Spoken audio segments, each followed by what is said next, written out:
Assalamualaikum warahmatullahi wabarakatuh.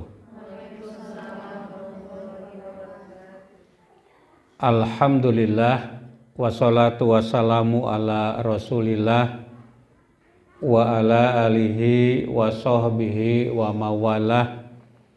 Amma ba'du. Bapak-bapak, ibu-ibu, bapak-bapak naya, ibu-ibu yang saya hormati, saya banggakan, ibu kepala sekolah dan dewan guru, juga tenaga administrasi yang hadir. Ya, kita sekarang akan mengkaji bab toharoh, ya, yang mungkin jarang dibahas, atau kalaupun dibahas itu pengalaman kita yang masa lalu, jadi tidak ada tambahan-tambahan yang lainnya. Bahasan kita ini sekarang hanya akan membahas surat Al-Maidah ayat 6. Surat Al-Maidah ayat 6. A'udzu billahi minasyaitonir rajim. Ya ayyuhalladzina amanu idza qumtum ilas sholati faghsilu wujuhakum. Al-ayah, ya. Ya ayyuhalladzina amanu, wahai orang-orang yang beriman. Ini adalah an-nida, panggilan, ya, minal habib, dari yang mencintai, alal mahbub, kepada yang dicintai. Jadi panggilan ya ayyuhalladzina amanu ini adalah panggilan kepada kita yang dicintai oleh Allah Subhanahu wa taala. Ya, an-nida minal habib alal habib atau alal mahbub. Oleh karena itu kita bangga kita dipanggil dengan ya ayyuhalladzina amanu, artinya kita ini dicintai oleh Allah. Karena apa? Karena kita ini mukmin. Jika mukmin berarti terkena khitab, ya, atau panggilan ini. Nah, maka Al-Hasan mengatakan, idza sami'tallah yaqul, apabila engkau mendengar Allah Subhanahu wa taala berfirman, ya ayyuhalladzina amanu, wahai orang-orang yang beriman, farfa laha sam'aka, angkat telingamu untuk mendengarkannya. Ya, karena apa? Fa innahu li amrin tu'maru bihi. Karena panggilan dengan ya ayyuhalladzina amanu adalah untuk perintah, di mana kamu diperintahkan dengan panggilan tersebut. Awli nahyin tunha anhu, atau untuk suatu larangan di mana engkau dilarang dengan ayat tersebut. Nah, dalam ayat ini kita itu diperintah, gitu ya. Ada perintah dari Allah Subhanahu wa taala, idza qumtum ila sholat, apabila kalian itu berdiri menuju sholat, apa yang harus dilakukan?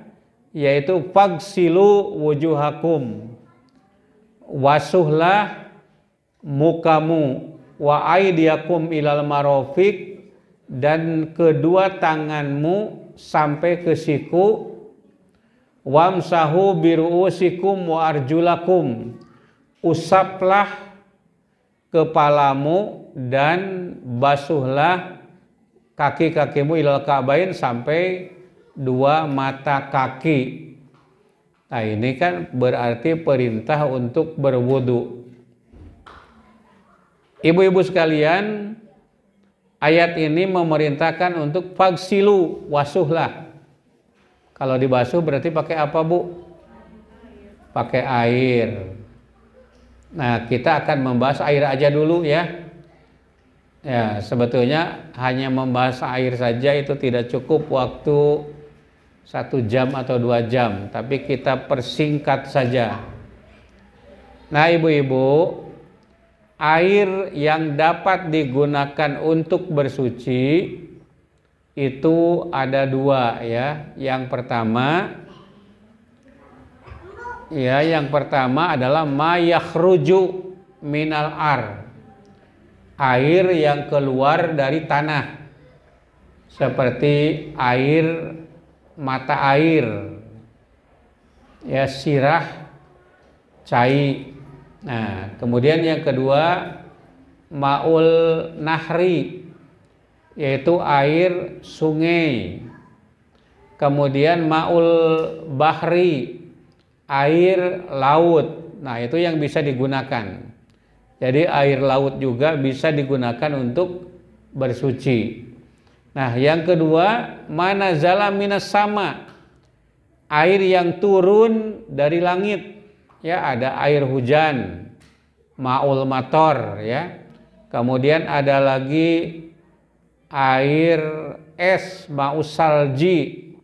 Kemudian maul barid, yaitu air embun, itu dari langit. Nah, itu yang dapat digunakan ibu-ibu sekalian. Nah, air ini ada 4 macam. Yang pertama adalah yang tohirun mutahhirun li ghairihi. Air yang suci, yang tadi itu yang 7 macam itu tadi.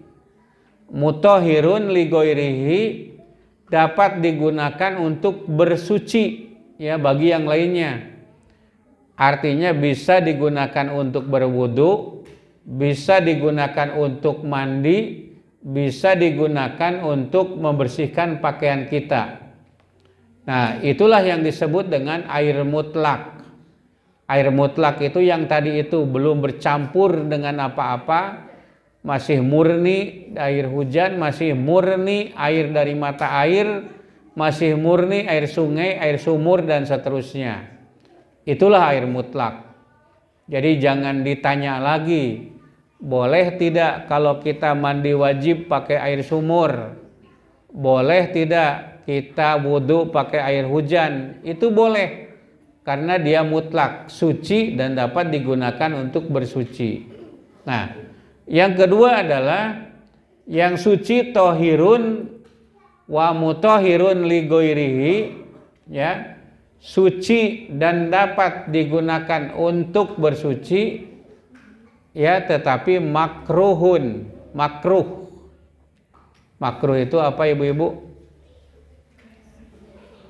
Ya, lebih baik tidak digunakan begitu ya. Itu namanya makruh.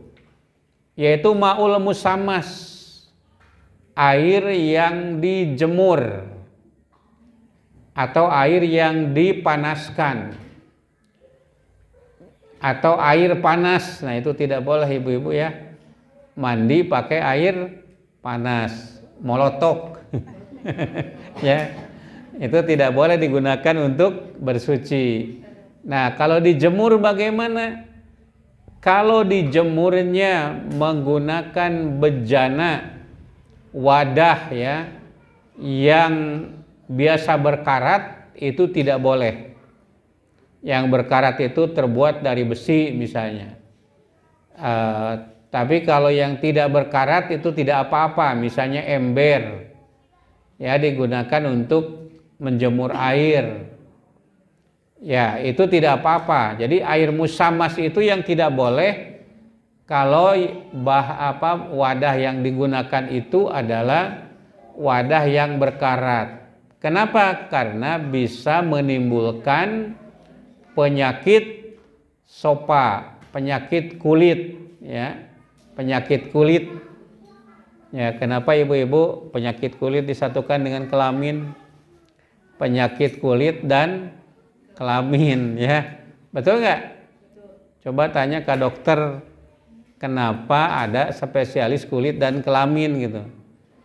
Ya, kok dengan kelamin disatukannya? Ternyata ada beberapa penyakit kulit ada korelasinya dengan penyakit kelamin, ya. ada bapak-bapak, ibu-ibu, bapak-bapak seorang dosen di UIN Bandung, sakitnya itu gatal-gatal, dibawalah ke dokter. Dokter itu bertanya kepada dosen itu ya, Bapak kesininya itu sama ibu enggak? Ya sama ibu. Coba panggil ibunya masuk ke dalam katanya. Nah kemudian dokter itu bertanya kepada ibu itu, ya pertanyaannya apa? Ibu masih suka melakukan hubungan suami istri? Jawabannya masih katanya. Lalu siapa yang mengajak? Jawabannya bapak katanya. Karena kalau ibu-ibu mah malu tapi mau. Ya. Jadi yang selalu mengajak siapanya? Bapaknya. Nah sekarang kata dokter, coba nanti yang ngajak ibu katanya. Kalau sekarang pulang aja. Nah pulang nanti seminggu datang lagi ke sini. Ya jika nama si ibu teh langsung ngajaknya. Nah, pulang dari dokter itu langsung ngajak. Nah seminggu kemudian disuruh datang lagi ke dokter, ternyata sudah sembuh gatal-gatalnya. Ternyata ya penyebabnya tara diajak ku si ibu. Nah. Jadi kalau nanti ibu punya suami gatal-gatal, ajak ibunya. Nah, insya Allah seperti dalam kasus tadi itu. Nah, kembali lagi kepada tema ya, bahwa air itu ada yang makruh, bisa digunakan untuk bersuci, digunakan untuk berwudu, digunakan untuk mandi, mencuci pakaian, tapi hukumnya makruh karena bisa menimbulkan penyakit kulit, penyakit sofa namanya. Nah itu yang kedua. Yang ketiga ada air, ya, ada air tohirun, suci, tapi goiru mutohirin li goirihi, tidak bisa digunakan untuk bersuci. Suci nama suci ya, tapi tidak bisa digunakan untuk bersuci. Misalnya air mutlak yang tadi, air sumur, air mata air, tapi dicampur dengan yang suci sehingga namanya menjadi robah. Yaitu misalnya air dari galon dicampur susu, namanya robah enggak? Robah. Jadi apa? Air nenen. Ya. Air susu mah kasar, Bu. Ya. Ya. Jadi air susu. Nah, air susu itu tidak bisa digunakan untuk bersuci karena apa? Sudah dicampur dengan yang suci gitu dan berubah namanya. Air teh tadinya air biasa, tapi karena dicampur dengan teh menjadi air teh. Ya, asayu dalam bahasa Arabnya. Itu tidak boleh digunakan untuk bersuci ya. Tidak boleh digunakan untuk bersuci. Karena ibu itu orang kaya, maka wudunya pakai air susu. Ya, mandinya pakai madu gitu. Nah, itu tidak boleh gitu ya. Walaupun sama-sama suci tapi tidak bisa digunakan untuk bersuci.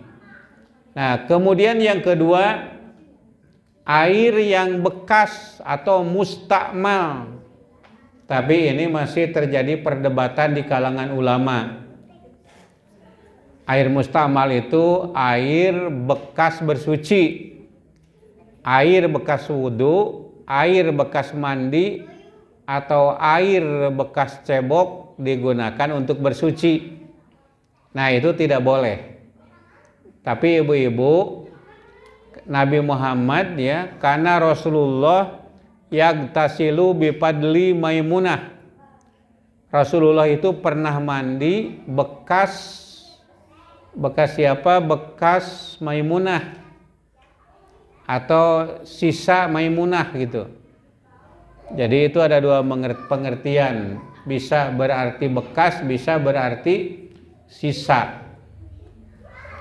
Atau di dalam hadis Nabi pernah mandi bareng masuk ke dalam bak mandi begitu.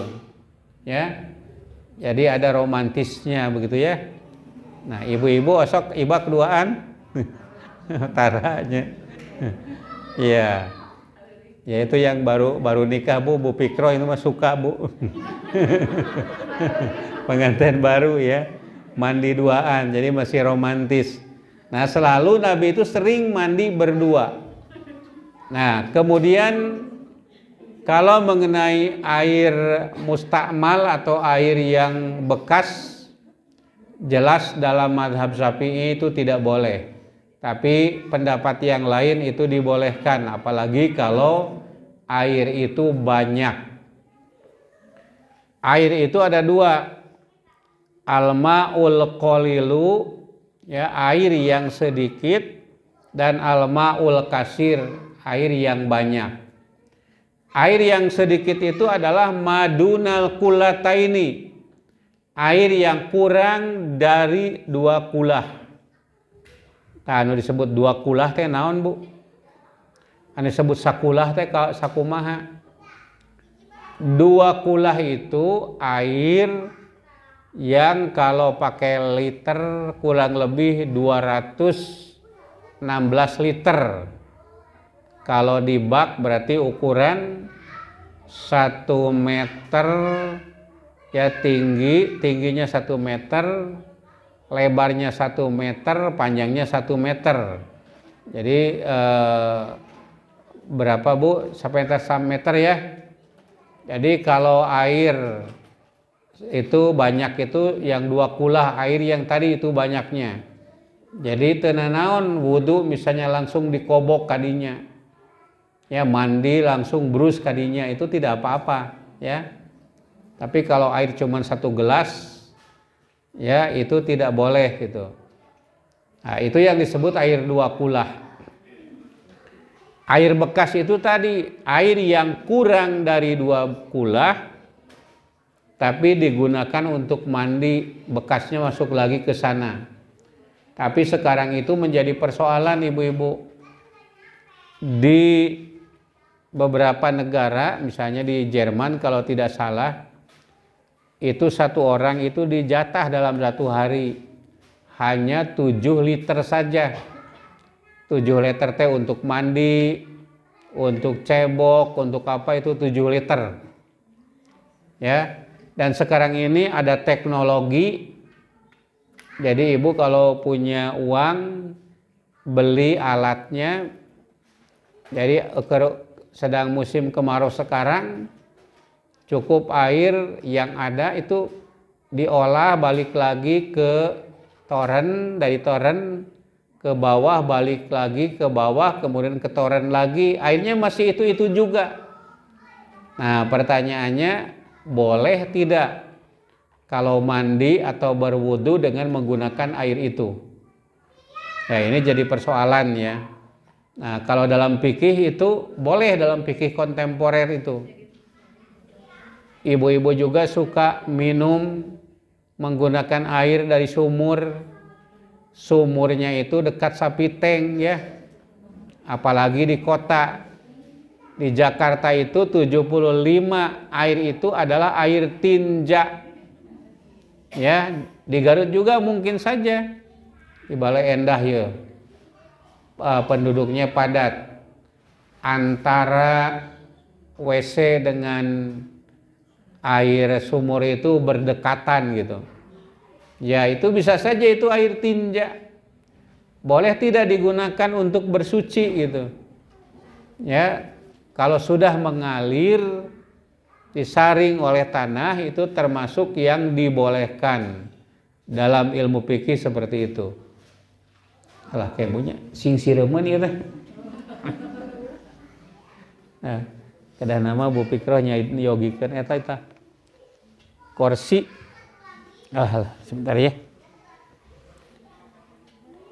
Iya.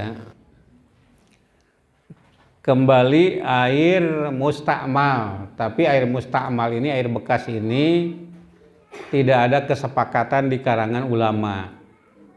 Imam Al-Ghazali, penganut madhab Syafi'i, berharap agar Imam Syafi'i tidak berpendapat seperti itu. Artinya air yang kurang dari 2 kulah apabila terkena najis atau terkena bekas, ya, itu masih boleh digunakan untuk bersuci, ya, kecuali kalau sudah berubah dengan najis.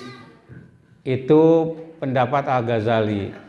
Tapi sekarang kita kan di rumah-rumah itu kan pakai keran, ya Bu ya. Ada toren di atas, kemudian pakai keran, jadi tidak ada air bekas. Ya, seperti itu. Kemudian yang keempat yaitu ma'ul mutanajis. Air mutanajis yaitu air yang tercampur dengan benda najis. Kalau airnya kurang dari 2 kulah kena najis, ya, misalnya airnya seember, ya, kejatuhan najis, kacipratan air pipis, ya Bu ya. Nah, itu menjadi najis, airnya tidak bisa digunakan untuk bersuci. Tapi kalau airnya tadi 2 kulah ke atas, 2 kulah teh tadi teh ukuran kulah nate 1 meter kali 1 meter kali 1 meter. Nah, kena najis, ya, misalnya kena air pipis, masih boleh digunakan untuk bersuci kecuali berubah. Apanya yang berubah? To'muhu, rasana, walau nuhu, rupana, warihuhu, baunya. Dengan apa? Binajasatin, dengan najis itu. Ya, misalnya kapipisan diambean bau hangseur, nah itu nggak boleh dipakai untuk bersuci, ya, walaupun airnya itu banyak. Kemudian berubah warnanya jadi koneng, ya, nah itu tidak boleh kecuali koneng nate kutai pere, ya. Kalau di kampung itu airnya ada yang kuning, apalagi sumurnya itu dulu bekas sawah gitu, ya, itu boleh digunakan untuk bersuci. Atau rasana biasaan heula najis teh, ya teh. Hasil moya teh ucingan. Ya, itu tidak boleh digunakan untuk bersuci. Gitu ibu-ibu ya mengenai air. Ya, kalau ada pertanyaan nanti. Nah, jadi membasuh itu pakai apa? Pakai air. Fagsilu wujuhakum, basuh wajahmu. Nah, di kalangan ulama pengertian membasuh itu berbeda-beda. Jadi anu disebut ngabasuh teh naon, ngucurkeun cai minimal, ya, 2 cak celak. Jadi kalau misalnya air dicelupkan ke ember, diusapkeun teu nyak celakan, itu tidak termasuk membasuh. Jadi kalau membasuh itu minimal ada 2 tetes yang menetes. Jadi kalau dicelupkan tangan ke air, diusapkan, itu tidak boleh, tidak termasuk membasuh. Nah, kemudian yang dimaksud wajah itu apa? Wajah itu apa? Nah, ya godek ke asup wajah teu. Sebagian ulama mengatakan kalau ini tidak termasuk wajah, itu masuknya kepala. Sebagian yang lain mengatakan ini termasuk wajah. Kemudian dibalik godeg, di godeg teh bahasa Indonesia teh naon Bu Ulan? Ya? Naon jampang Bu? Oh, jambang. Antara jambang dengan telinga, apakah ini masuk wajah? Sebagian yang lain, sebagian mengatakan masuk, sebagian tidak. Kemudian ini, di atas kepala ini ini ya, sama ibu-ibu juga sama ya. Apakah ini termasuk kepala atau wajah? Sebagian lain mengatakan wajah, sebagian yang lain kepala. Kemudian di bawah jenggot. Nah itulah masalah fikih itu pelik gitu. Nah supaya aman ibu-ibu wasuh sadayana, ya, supaya aman daripada ya perda, ya, kadieu ya. Ya, jadi kalau mengikuti madhab seperti itu antara madhab Syafi'i, Hanafi, Maliki, Hambali beda-beda supaya teriweuh sadayana we dimasuh gitu ya. Nah itu yang dimaksud dengan wajah. Yang wajib itu yang satu kali saja. Kalau lebih dari satu kali, yaitu 3 kali itu sunat hukumnya. Ya, yang kedua wa aidiyakum, tangan. Nah, tangan itu ilal marofik sampai ke siku. Ayatnya ilal marofiki. Tapi ternyata dalam prakteknya ma'al marofiki, yaitu bersama dengan sikutnya. Dibasuh dilebihkan sedikit ya Bu ya. 1 kali wajibnya. Pertanyaannya, bagaimana kalau tangannya tidak sampai siku? Ya, karena penyakit diabetes mellitus, kemudian ada luka, diamputasi, dipotong sakieu. Nah, dibasuh saja yang ada. Jadi kalau yang potongnya segini berarti wajib sampai sini Bu ya. Namun potongnya sakieu wajib diusap yang ada. Yang ada gitu. Pertanyaan berikutnya, kumaha anu make cincin? Yang pakai cincin boleh dicopot, boleh cukup digoyang-goyang saja ya, supaya air masuk ke dalamnya. Bagaimana kalau yang pakai perban? Ya, geus pasea jeung salaki. Ya di koet ku arit terus di ini apa? Di perban ya. Nah, itu cukup diusap perbannya. Tidak harus dibuka. Ibu yang di rumah sakit sedang diimpus, tidak harus dibuka infusnya kalau mau wudu, diusap saja gitu. Diusap saja, dan itu Nabi mengajarkan begitu. Ya, cukup diusap saja gitu. Bagaimana kalau misalnya ibu-ibu ditato? Ibu teh pernah jadi preman. Ayeuna tos tobat tos pensiun ya. Preman tobat. Nah, sekarang jadi rajin ibadah. Kalau bisa dibersihkan, bersihkan.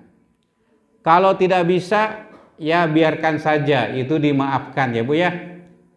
Dimaafkan kalau yang sudah pernah bertato, kemudian dibersihkan susah, sudah saja itu sah wudunya, sah mandinya ya. Itu ada anggota DPR, anak presiden mana? Itu kan tangannya ditato, jangan pernah pakai tangan pendek gitu, karena ditato tangannya. Nah itu tidak apa-apa berwudu ya dalam keadaan tato. Makanya ibu-ibu jangan tato-tato ya.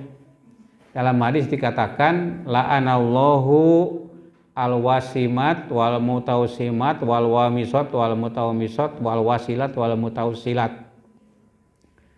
Allah melaknat kepada perempuan yang ditato dan yang mentatonya.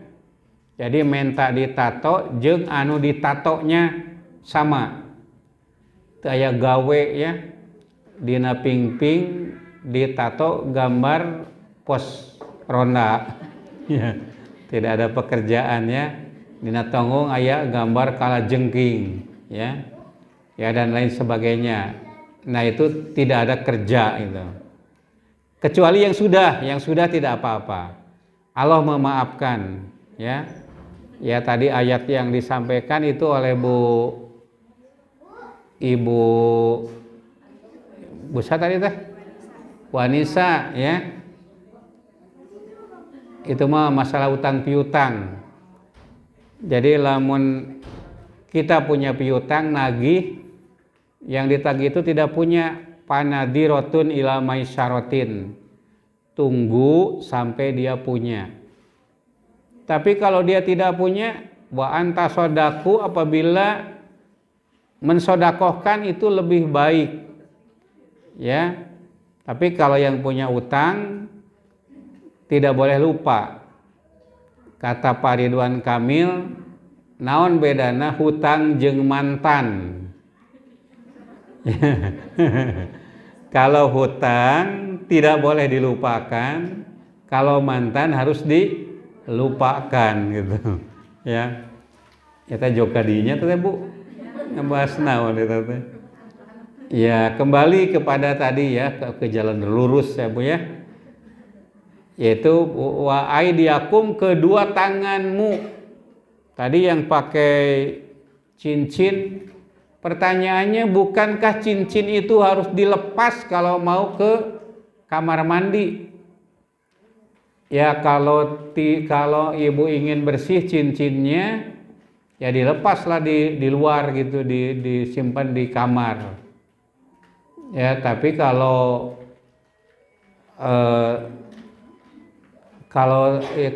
terjamin akan bersih, ya tidak harus, kecuali kalau cincinnya itu adalah lafaz Allah. Nabi Muhammad itu cincinnya adalah lafaz Allah. Jadi kalau mau ke toilet dicopot dulu, dibuka dulu. Ya, jadi ibu pakai anu sok nempel dina kerudung teh apa namanya Bu? Brosnya lafaz Allah, lafaz Nabi, ayat Quran, copot dulu. Ya bagaimana kalau ibu bawa HP ke WC? Asal ulah dietakeun we, disetel murotalna. Jadi kalau ada murotal di HP itu nggak apa-apa, asal jangan dinyalakan begitu ketika di toilet begitu. Itu tidak apa-apa. Kemudian wamsahu biruusikum, usaplah kepalamu. Ruus itu kepala. Jadi bukan sya'run, bukan rambut, tapi kepala. Nah, mengusap kepala itu bagaimana? Ada yang mengatakan tiluh helai juga nggak apa-apa. Kalau tiluh helai mah bukan kepala, begitu ya. Ya, jadi kepala itu ya sampai ke, ya paling tidak ke ubun-ubunnya ya Bu ya. Ya itu di ubun-ubunnya. Ubun-ubunnya jadi ketika membasuh ini mengusap kepala sampai terusap. Minimal begini Bu. Kalau bagusnya memang dari sini Bu ya. Dari ini usap ke belakang sampai sini ke tengkuk. Kemudian balik lagi ke depan, kemudian masuk telinga. Nah itu sunnah Rasulnya yang diajarkan oleh Nabi. Tapi Nabi juga kadang cukup ini sampai sini saja. Nah pertanyaan yang berikutnya, boleh tidak kalau misalnya ketika di perjalanan ya, di tempat umum, tempat wudhunya di luar, apakah harus dibuka? Tidak harus ibu-ibu, cukup diusap imamahnya saja. Imamah itu tutup kepalanya, dalam hal ini adalah kerudungnya saja. Itu praktek yang diajarkan oleh Nabi dan istri-istri Nabi. Jadi cukup diusap kerudungnya saja. Islam itu mengajarkan tidak memberatkan umatnya. Jadi jangan repot-repot, itulah ajarannya. Tidak repot-repot, harus dibuka dulu, mencari WC yang tertutup, tidak harus gitu ya. Jadi mengusap kepala cukup kerudungnya saja, kecuali kalau dalam keadaan normal di rumah begitu ya. Itu harus diusap kepalanya. wamsahu biruusikum wa arjulakum, dan kakimu, basuhlah kakimu. Kaki itu sampai mata kaki, ya, dan si jari-jari di sela-sela. Kemudian jari-jari tangan juga di sela-sela. Ketika membasuh tangan, membasuh kaki, itu jari-jari di sela-sela. Yang pakai cincin, cincinnya digoyang supaya air masuk ke dalamnya. Seperti itu ibu-ibu. Oh, hadis yang tadi ya belum dilanjutkan. Allah melaknat wanita yang apa tadi? Yang minta ditato dan yang bertato dan yang mentatonya. Ya, apa tadi? Lanallahu al-wasimat wal wamisat wal mutaumisat. Ya, perempuan yang dikerik halisna. Ya, Allah itu sengaja Bu ada alis di situ supaya keringat tidak masuk, apa itu Bu? Masuk mata. Karena bisa menimbulkan iritasi. Ya, pertanyaannya bagaimana kalau yang sudah, misalnya ada di sini ibu-ibu yang sudah dikerik. Yang sudah mah nggak apa-apa. Tapi nanti kalau panjang lagi jangan dikerik, cukup dirapihkan saja ya. Dirapihkan boleh, tapi kalau dikerik tidak boleh. Kalau yang terlanjur bagaimana? Ya sudah terlanjur mah nggak apa-apa ya Bu ya. Tidak apa-apa kalau yang sudah terlanjur. Wal wasilat wal mutausilat, perempuan yang pakai sobrah apa Bu ya? Rambut palsu teh. Ya. Nah, sobrah ya rambut palsu aja begitu ya. Nah, itu tidak boleh. Ya, bagaimana kalau bulu mata anti badai? Anu dianggap Syahrini Bu ya. Nah, kalau bisa diusahakan jangan. Kumaha cenah pa anu dianggap ayeuna teu kedah dicopot kewe di bumi. Ya, nanti saja begitu ya. Nah, itu tentang berwudu. Nah, selanjutnya ibu-ibu, jam sabar ya Bu Fikroh? 10:30, sejam tadi ya, udah sejam. Yang selanjutnya ayat itu mengatakan wa in kuntum junuban fattoharu, apabila kalian junub maka bersuci. Tak nama karena bab mandi ibu-ibu, mandi wajib gitu. Mandi wajib itu salah satunya apabila junub. Junub yang menyebabkan mandi wajib ya, satu adalah khurujul mani, keluar mani. Keluar mani. Tah ieu teh ibu-ibu dina fikih mah dijelaskeun. Sanes jorang ibu-ibu ya. Tapi harus dijelaskan. Yang keluar dari kita itu baik laki-laki atau perempuan ada mani, ada wadi, ada madhi. Mani itu kalau keluarnya muncrat dan menimbulkan kenikmatan. Ya. Keluarna ibu-ibu mah sok seubah gitu ya Bu ya. Ya kedah dijelaskan begitu Bu.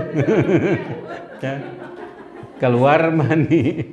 Nah, keluar mani itu baik karena bermimpi atau karena melakukan onani atau masturbasi ya, atau karena senggama gitu. Jadi hubungan suami istri sampai kepada puncaknya namanya orgasme. Nah, orgasme itu adalah keluar mani. Sama laki-laki perempuan juga sama ya. Ya, itu namanya mani. Maka keluar mani wajib mandi. Atau karena onani atau masturbasi, laki-laki dan perempuan sama.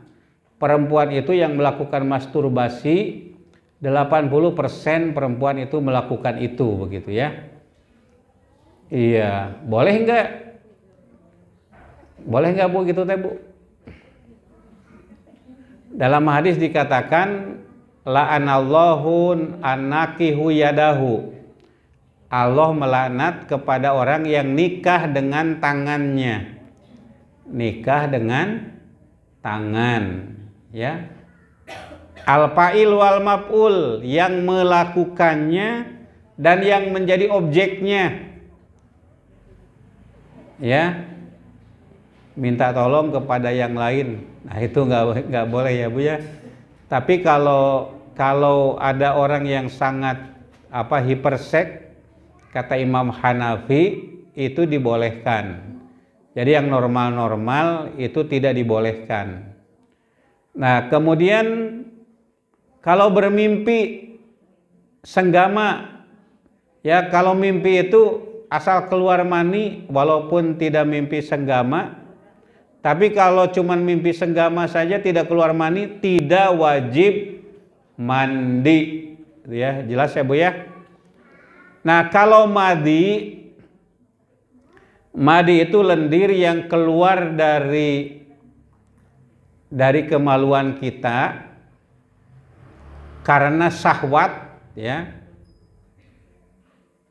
Nah, kemudian keluarlah lendir, ya, namanya gelisah ya Bu ya, geli basah itu. Nah, itu namanya madi. Itu namanya madi. Tidak wajib mandi itu mah, tapi cukup berwudu dan basuh bekasnya gitu.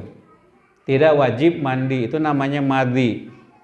Nah, kalau wadi tiba-tiba di lancingan teh cipruk kunaon eta lendir ya, karena kecapean, kelelahan misalnya. Nah, itu tidak wajib mandi, tapi najis barangnya. Ya, jelas ibu-ibu ya.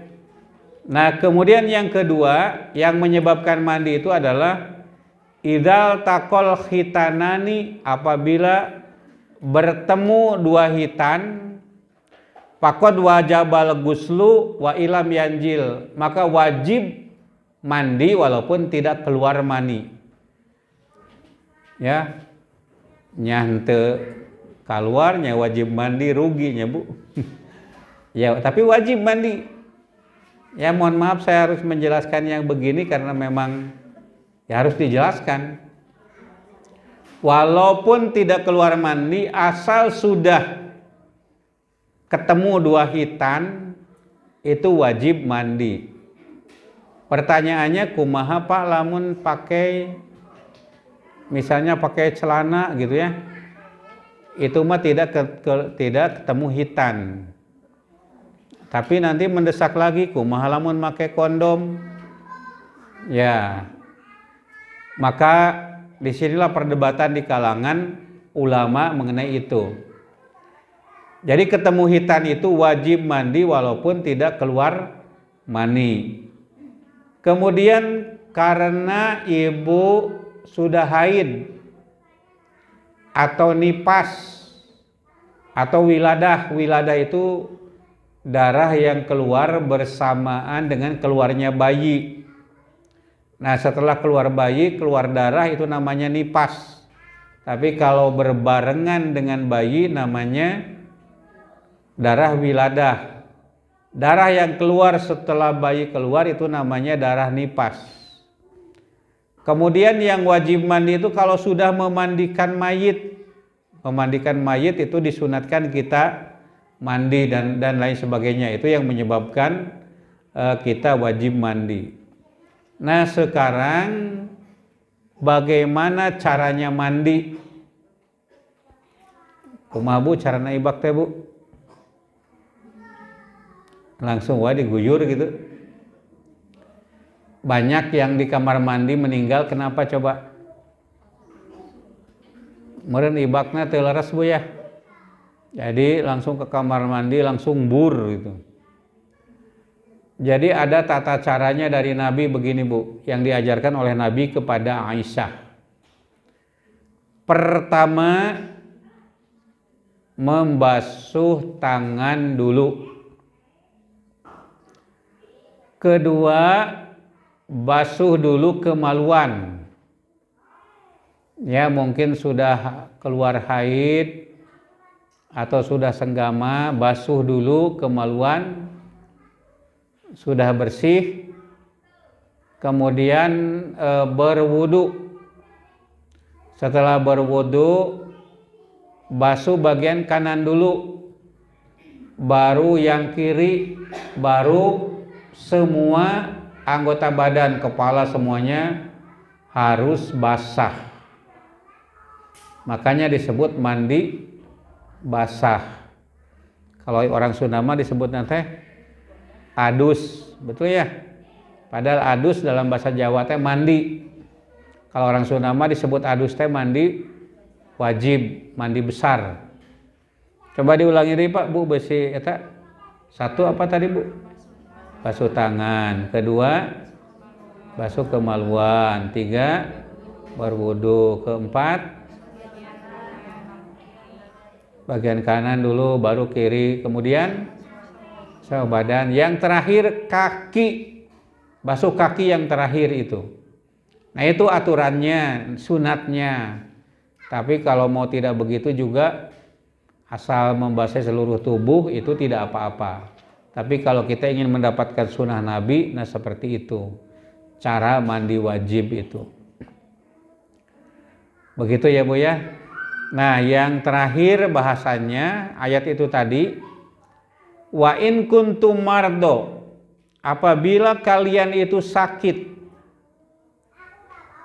au ala saparin, atau dalam perjalanan, au jaa ahadukum minal goit, atau keluar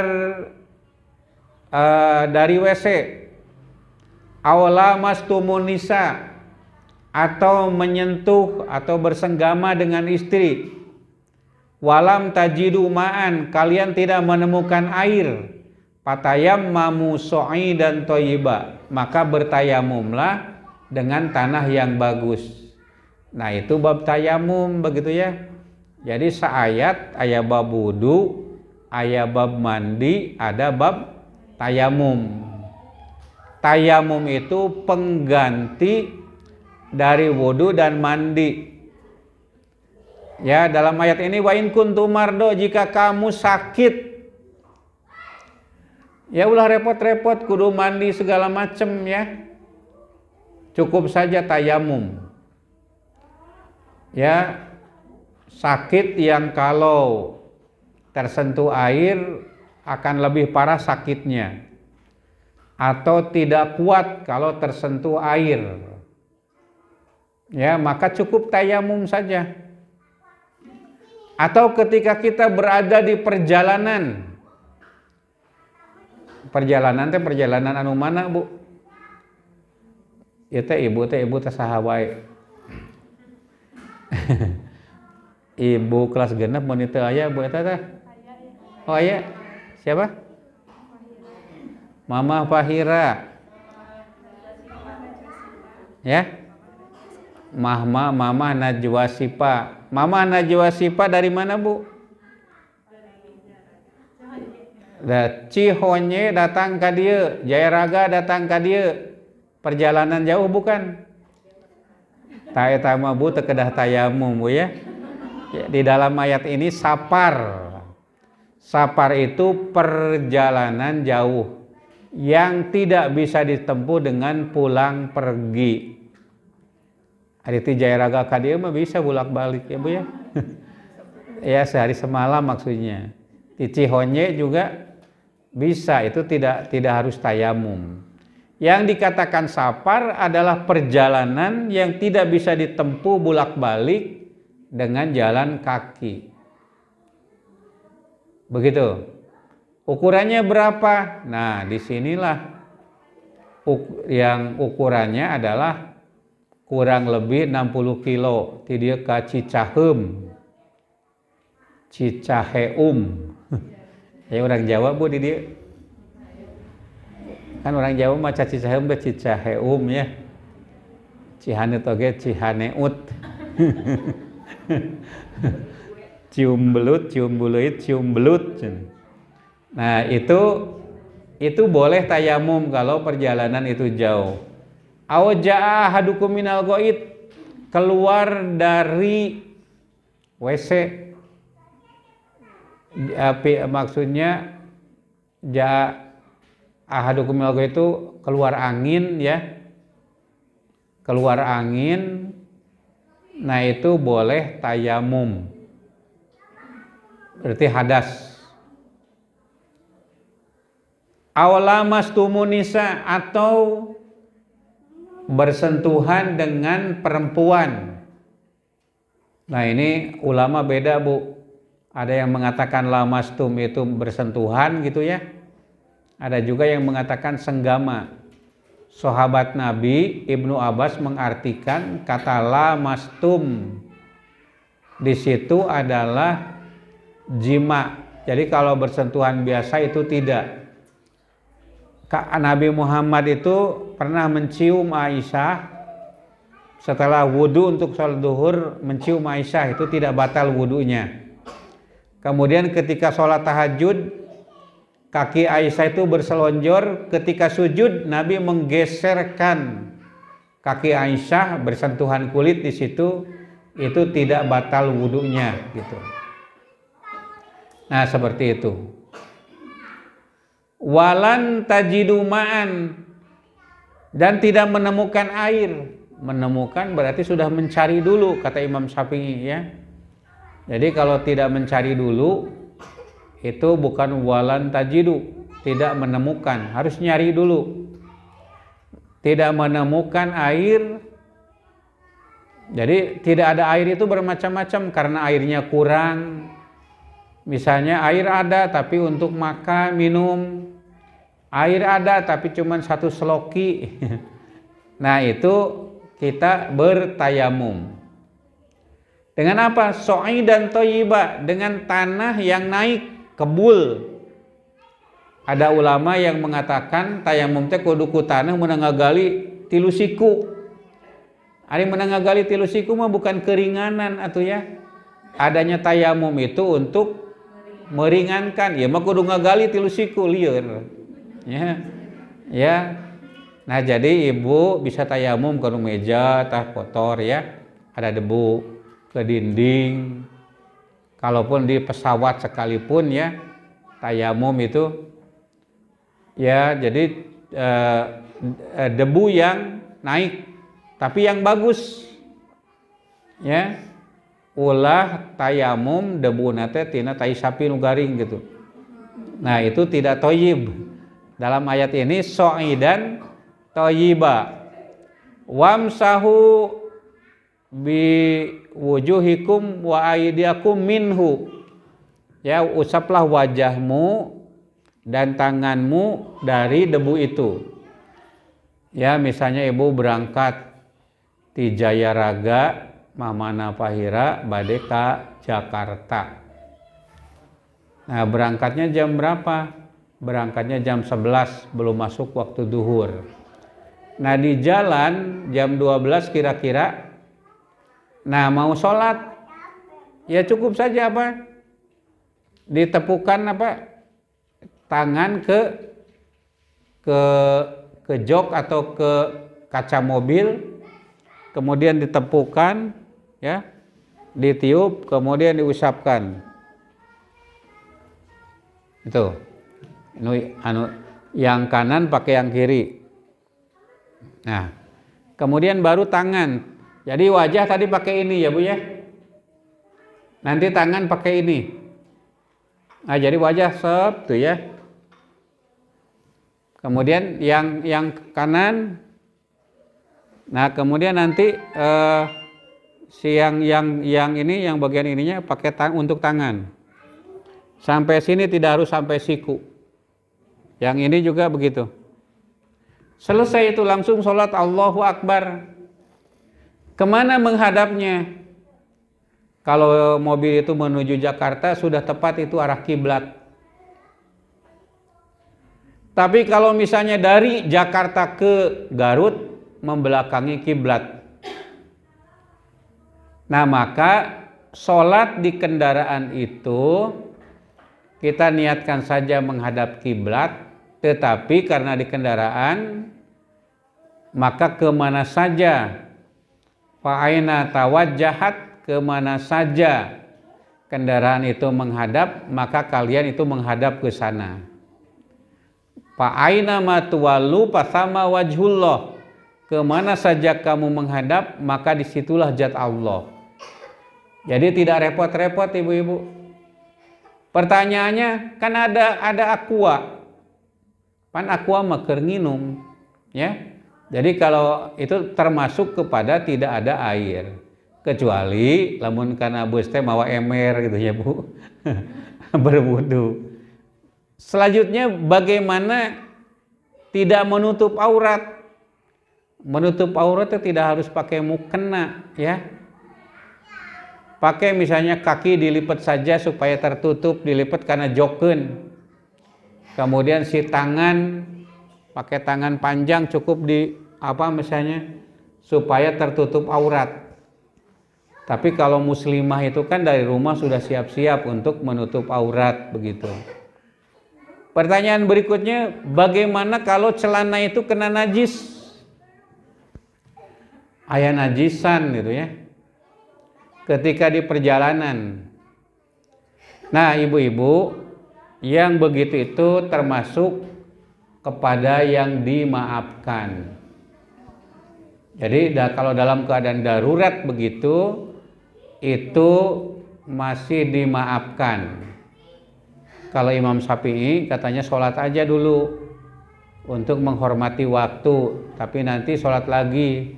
Ada lagi yang berpendapat tidak harus sholat lagi karena sudah sah begitu. Maka kalau ada dua pendapat begini, mana yang dipilih?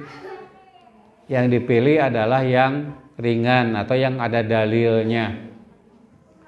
Nah, ibu-ibu, tujuannya apa? Ayat selanjutnya mengatakan ma ja'alallahu alaikum min haraj. Allah itu tidak mau menjadikan beban bagi kalian. Supaya tidak jadi beban, cukup tayamum, sholat dan lain sebagainya. Nah, yang terakhir sekali ibu-ibu, tadi itu di Al-Maidah ayat 6, sekarang ibu lihat Al-Baqarah ayat 222. Yas'alunaka anil mahidi. Mereka bertanya kepadamu tentang haid. Qul hiya adan. Katakanlah dia itu adalah penyakit. Fa'tazilun nisa fil mahid. Jauhi istri-istrimu dalam keadaan haid. Ulah deukeut teuing. Begitu ya Bu ya? Ulah deukeut teuing. Fala taqrabuhunna. Ulah ngadeuketan istri yang sedang haid hatta yatharna, sampai mereka itu suci. Jangan mendekati itu maksudnya jangan mendekati apanya Bu? Jangan mendekati tanah larangannya. Jadi kalau deket kieu mah ya dengan istri itu tidak apa-apa. Kalau orang Yahudi antal ge haram. Kalau kita Muslim itu kalau hanya dekat itu boleh. Yang dimaksud menjauhi di situ adalah menjauhi jangan sampai jima. Ya. Sampai mereka itu suci. Taya timbul pertanyaan ti ibu-ibu. Upami atos kering ya Bu ya. Nah, boleh langsung hubungan suami istri ngarah mandina sekalian. Ya, kerusum tiris ya. Nah, jawabannya ibu tidak boleh karena ayat berikutnya mengatakan fa idza tatahharna, apabila mereka itu bersuci, sudah bersuci berarti mandi dulu. Jadi upami pale gerak-gerak atau beres garing teh langsung ibak. Nah, langsung ya melakukan hubungan suami istri. ya, kayak mandi nama alohor, ya, mau sholat duhur begitu ya. Faida tatoharna patu, ya, haitsu amarokumullah, seperti yang diperintahkan oleh Allah. Innallaha yuhibbut tawwabina wa yuhibbul mutatahhirin. Sesungguhnya Allah suka kepada yang tobat dan suka kepada orang yang suka bersuci. Nah, ibu-ibu, itulah yang dapat saya sampaikan ya. Kalau ada pertanyaan sekarang boleh, atau di YouTube, Bu, yang kayak insya ada di YouTube ya Bu ya. Iya. Kalau ada pertanyaan sekarang juga boleh. Kecuali kalau ibu geus naon teh sing siremen. Kalau sudah pada sing siremen jangan gitu Kak, tapi kalau masih seger sehat ya boleh. Itu yang dapat saya sampaikan. Terima kasih. Nasrul minallah wa fatun qarib wa basyiril mu'minin walhamdulillahirabbil alamin. Wassalamualaikum warahmatullahi wabarakatuh.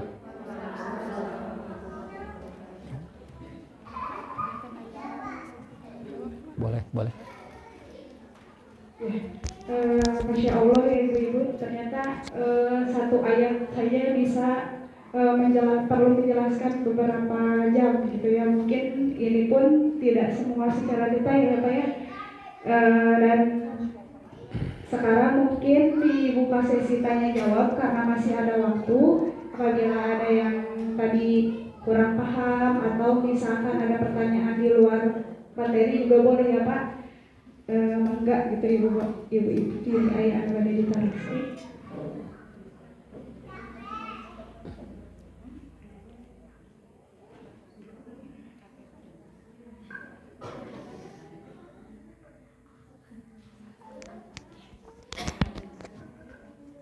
Iya, atas Bu ini.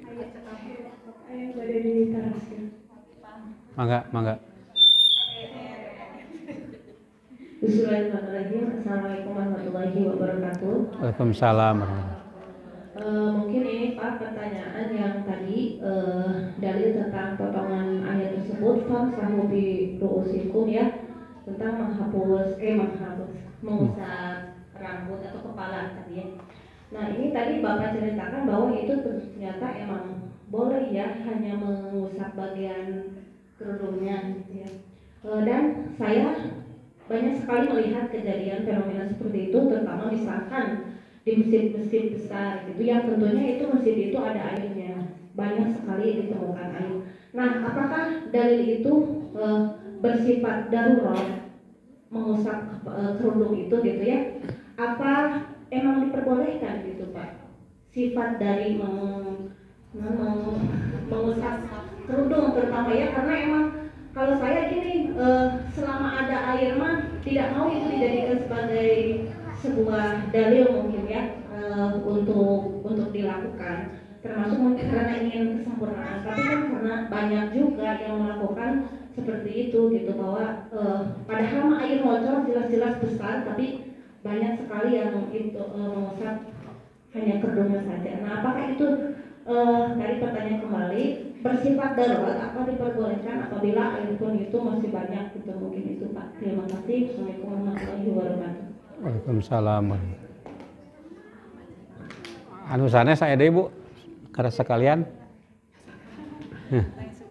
Langsung ya. Ibu-ibu mengusap kepala bagi yang pakai imamah atau kerudung itu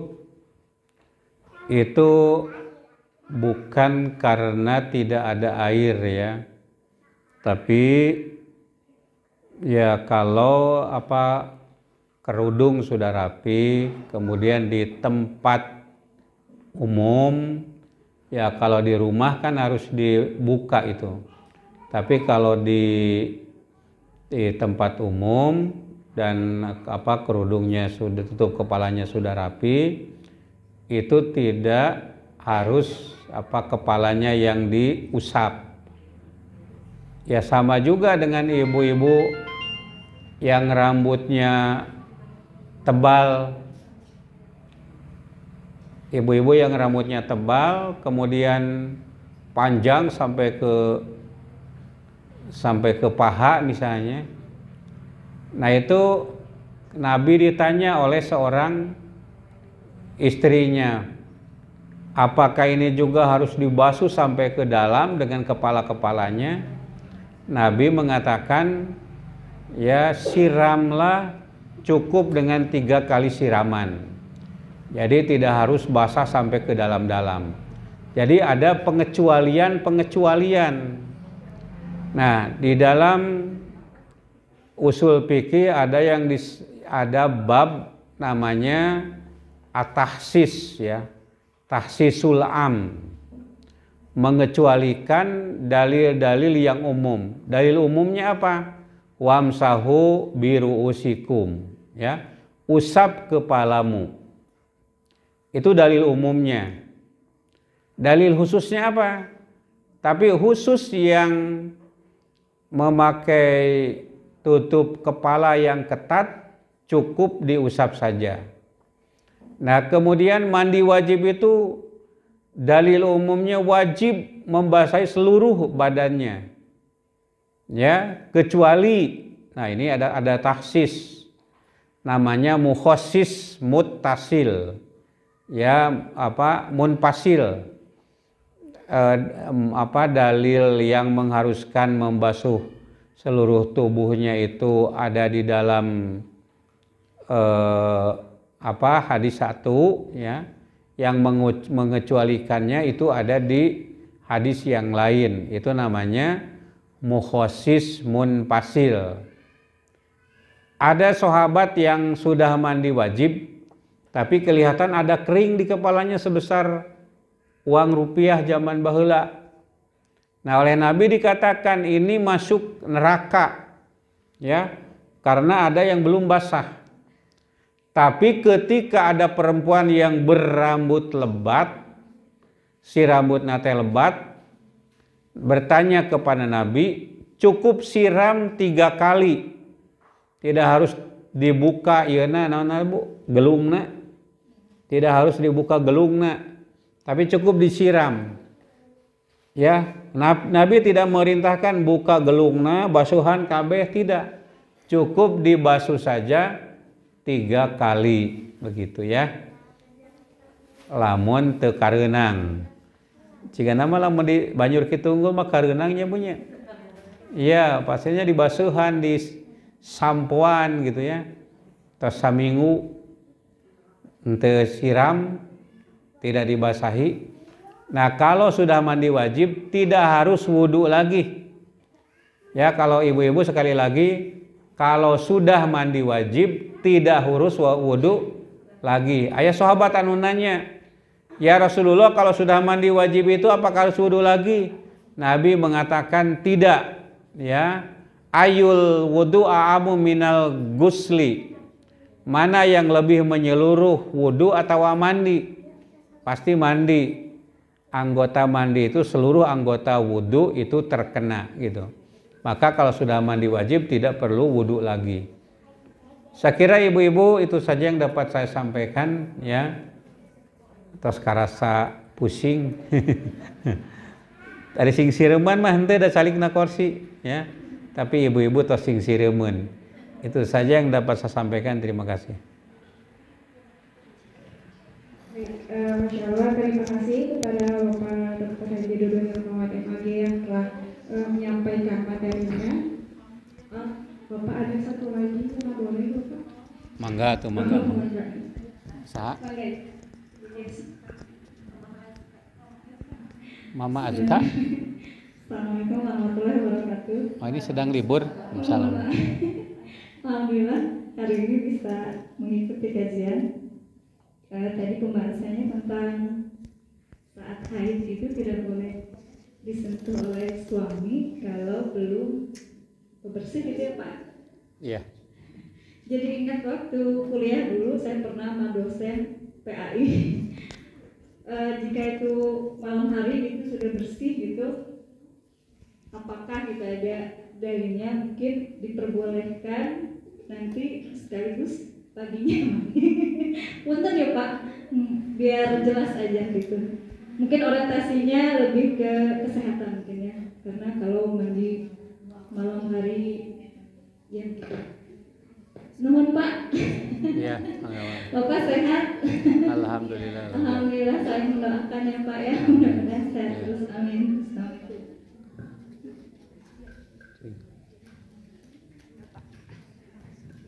Ayat tadinya begitu ayatnya Bu ya. Fatazilun nisa bil mahid. Jauhi istri-istrimu dalam keadaan haid. Wala takrobuhuna, ulah deket-deket ka istri anu nuju haid. Hatta yatharna, sampai mereka itu suci. Nah, apakah suci di sini dalam arti sudah berhenti haidnya, selesai atau harus mandi? Itu kelanjutan ayatnya, fa idza tatoharna, apabila mereka itu sudah bersuci. Nah, jadi mandi dulu Bu ya. Kakara fa'tuhunna min haitsu amarakumullah. Ya, maka datangi istrimu sebagaimana yang diperintahkan oleh Allah. Kumaha cenah kagok atuh Pak. Ya, ngarah teh 2 kali ibaknya Bu ya. Ya kan begini Bu. Misalnya begini. Keringnya darah haid itu misalnya jam 8, berarti masih kena aya waktu sholat isya sampai menjelang subuh gitu. Maka sampai menjelang subuh kan harus mandi itu. Nah, sedangkan kan ada laki-laki yang tidak tahan, atau perempuan juga sama. Aya nu tahan saminggu, 2 minggu tidak. Tapi ada juga yang tidak tahan gitu. Karena mohon maaf ya, laki-laki itu testis memproduksi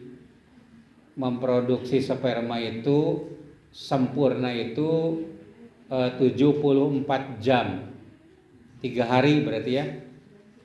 Jadi lamun saminggu teh standar nasionalnya 2 kali ya. Bukan hanya helm yang standar nasional teh Bu, eta ge aya SNI-nya. Ya. Itu dua kali gitu. Ini sudah 2 kali tidak, ya sudah kering itu. Nah, jadi walaupun begitu ya wayahna we mandi heula. Begitu ya, mandi heula. Nah, kemudian sesudah mandi jangan itu dulu, sholat isya dulu. Nah, sesudah sholat isya silahkan untuk berolahraga, olahraga malam ya Bu. Nah, nanti menjelang subuh mandi lagi begitu. Jadi ayatnya tadi, faidza tatoharna, apabila mereka sudah bersuci, fa'tuhunna min haitsu amarakumullahu, sebagaimana Allah perintahkan. Itu bunyi. Ya, sudah, terima kasih.